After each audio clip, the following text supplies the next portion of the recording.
ఉద్యోగుల భవిష్య నిధి సంస్థ ఈపీఎఫ్ఓ ఖాతాదారులకు త్వరలోనే భారీ శుభవార్త అందనుందని పీఎఫ్ ఖాతాలపై వడ్డీ రేటు 10% పెంచేందుకు కేంద్రం సన్నద్ధమవుతున్నట్లు తాజాగా చర్చ మొదలైంది.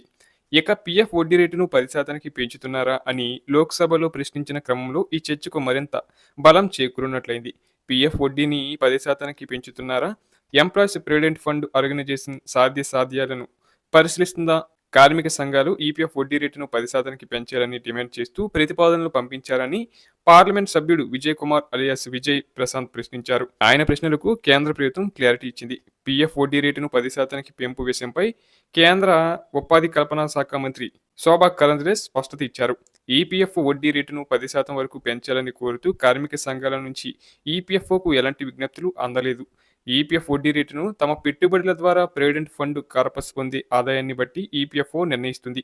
కానీ ఇష్టానుసారిగా వడ్డీ రేటును నిర్ణయించదని, ఈపీఎఫ్ కార్పస్ నుంచి పెట్టిన పెట్టుబడులపై వచ్చే రిటర్న్స్పై వడ్డీ రేట్ల నిర్ణయం ఆధారపడి ఉంటుందని కేంద్ర మంత్రి క్లారిటీ ఇచ్చారు.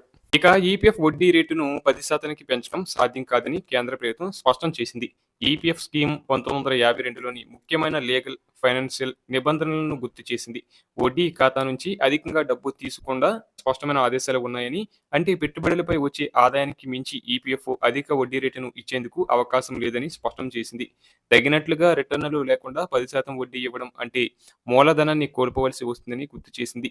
ఈ పథకం దీర్ఘకాలం పాటు కొనసాగాలంటే సరైన నిర్ణయం తీసుకోవాల్సి ఉంటుందని, ఇష్టానుసారంగా వడ్డీలు పెంచడం కుదరదని స్పష్టం చేసింది. ఈపీఎఫ్ వడ్డీ రేటును నిర్ణయించడంలో కంపెనీలు, ఉద్యోగుల వంటి భాగస్వామ్యులతో సంప్రదింపులు చేస్తారా అని మరో ప్రశ్న అడిగారు. దీనికి సమాధానంగా ఈ ప్రక్రియ ఇప్పటికే సెంట్రల్ బోర్డ్ ఆఫ్ ట్రస్టీస్ ద్వారా వ్యవస్థలో పొందుపరిచినట్లు కేంద్ర మంత్రి వివరించారు.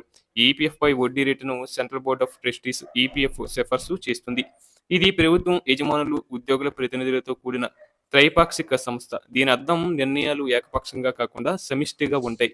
రేటు నిర్ణయ ప్రక్రియలో భాగస్వాములందరికీ ఇప్పటికే ప్రాతినిధ్యం ఉంది అని ఆయన స్పష్టం చేశారు.